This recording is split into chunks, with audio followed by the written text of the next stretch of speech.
Hello and happy Monday. Welcome back. If you're new here, my name is Lucy Charlotte Nichols and I talk about all things related to people pleasing, being in a survival identity, and how you can upgrade your identity to who you actually came here to be.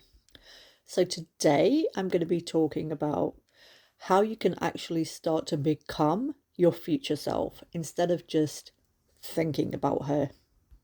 So many people spend years imagining a better version of themselves, a more confident version, a calmer version, a version that finally stops overthinking, doubting herself, and people pleasing.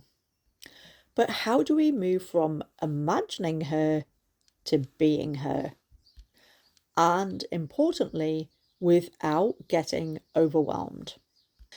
Because when we get overwhelmed, we're back in fight flight mode and nothing new or good is happening there. A lot of people never actually become her because they get stuck in this thinking phase, the dreaming phase, the waiting for the perfect day stage. But the perfect day never comes, because there will never be a day where everything feels right. And change is built through starting. Transformation happens through embodiment. And in this video, I want to show you how you can start becoming your future self in a real, practical way. Not someday, but now, today. So in my last video, we talked about your future self, the version of you who has solved this problem, who is no longer a people pleaser, who is no longer abandoning yourself. And if you're new here, you might want to go back and watch my previous videos. So this version of you is grounded, authentic. She respects herself. She speaks with certainty, but still with kindness. She is no longer abandoning herself to be accepted. But we need to talk about something important, because visualizing her is powerful. It's motivational. It shows you what's possible. But visualization alone is not going to change your life. You have to start making decisions as her, becoming her in the moment. And this is where people get stuck, because they think, once I'm confident, then I'll speak up. Once I heal, then I'll set boundaries. Once I feel ready, then I'll change. But your future self is created in reverse. You become her by being her right now. Your current identity was created and is being maintained every day through repetition. Repeated thoughts, repeated emotions, repeated actions. You didn't become a people pleaser overnight. You abandoned yourself over and over again. You repeatedly stayed quiet. You regularly overthought. You prioritized other people over and over again. And I'm not saying any of this to shame you, but just to show you how the survival identity was built and is being maintained. And this repetition is how your survival identity got so strong, that you learned to think that it actually was you. It had become automatic. It became your identity. So your future self is not built through one massive moment. She's built through small moments, repeated consistently. Every time you speak honestly instead of shrinking, say no or pause instead of saying yes, trust yourself instead of seeking reassurance, And this is really important to acknowledge, and this is where my method and my teachings differ from what other people will teach you. Because I acknowledge that change will come with a level of discomfort, but I won't teach you to gaslight yourself. I won't tell you that the anxiety and nervousness that you're feeling is excitement, or that you should reframe it as excitement, because we both know that's not how it feels. Making these changes will feel incredibly uncomfortable, even frightening and dysregulating for your inner child.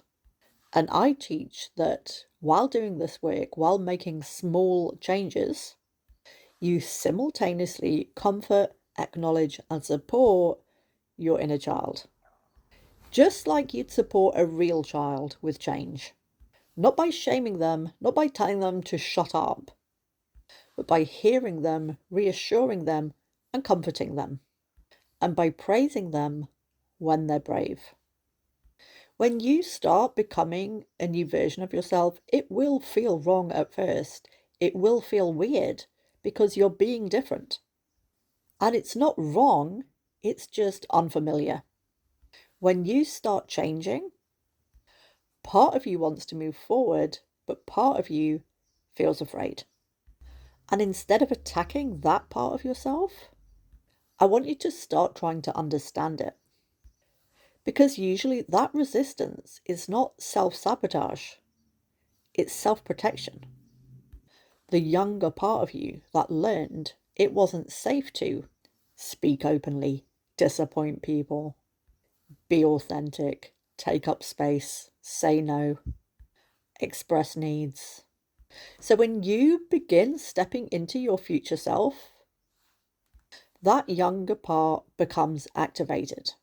You might suddenly feel anxiety, guilt, fear, shame, not because you're doing something wrong, but because the younger part of your nervous system associates this different behavior with danger.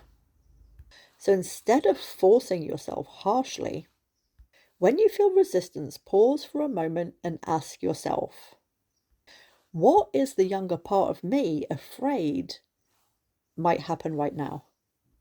Maybe she's afraid people will reject her. Maybe she's afraid she'll be criticized. Maybe she's afraid of upsetting someone, of losing love.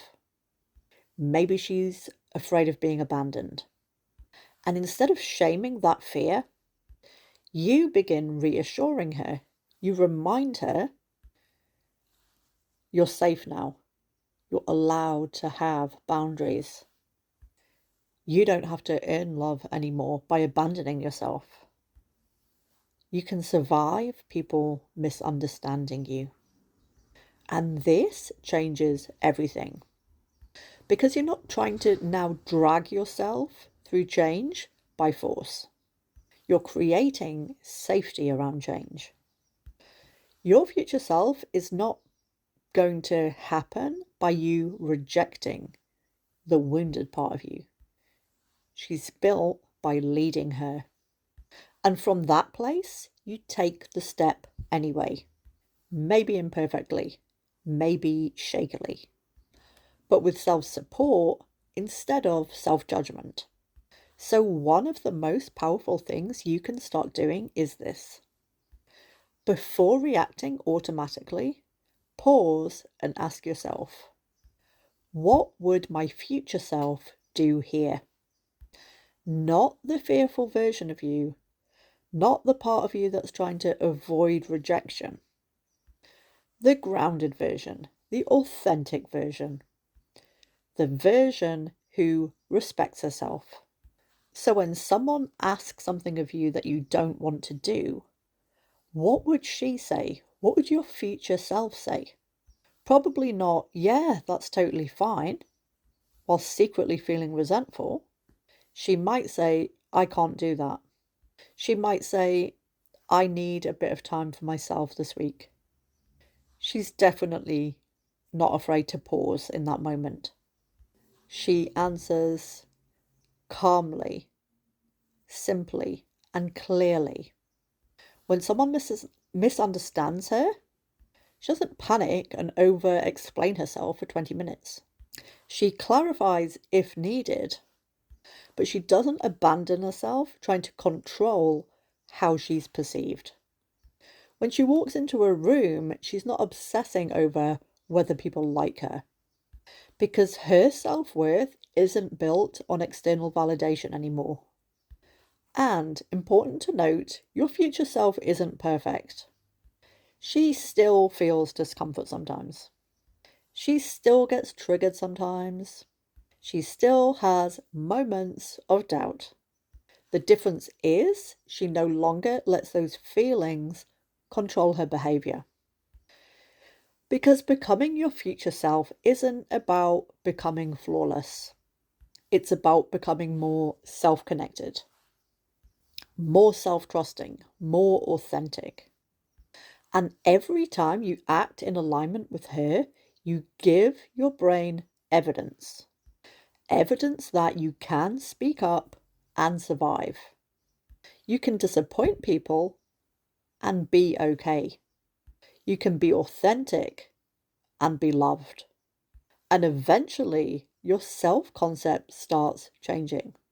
You stop seeing yourself as the anxious one, the weak one, the awkward one, the people pleaser, and you start seeing yourself differently. So the truth is, a lot of people are waiting to feel like their future self before acting. But the feeling comes afterwards. Confidence is built through evidence. Self-trust is built through action. So here's something you could try to start doing this week. At the beginning of each day, ask yourself, who do I want to be today? Not what do I need to achieve, not how do I avoid discomfort, but how does the version of me that I'm becoming show up in the world? Then choose one thing, just one, when you act as her. And maybe that is setting a boundary, saying what you really think, not apologizing unnecessarily, taking up space, trusting your own decisions. Small things become identity shifts. And over time, those small moments change you because you stop reinforcing the survival version of yourself and start reinforcing the real one. Your future self isn't separate from you. She's built through the choices you make every single day. And the beautiful thing is, you don't have to become her all at once. You can take your time. You just have to stop abandoning her. If this resonated, let me know in the comments. What is one thing your future self is going to do differently this week? And if you want to go deeper with this work, subscribe, because in future videos, I'm going to be talking about why authenticity feels so scary after trauma and conditioning, and how to stop fearing being fully seen. So, peace out. Happy Monday. Stay blessed.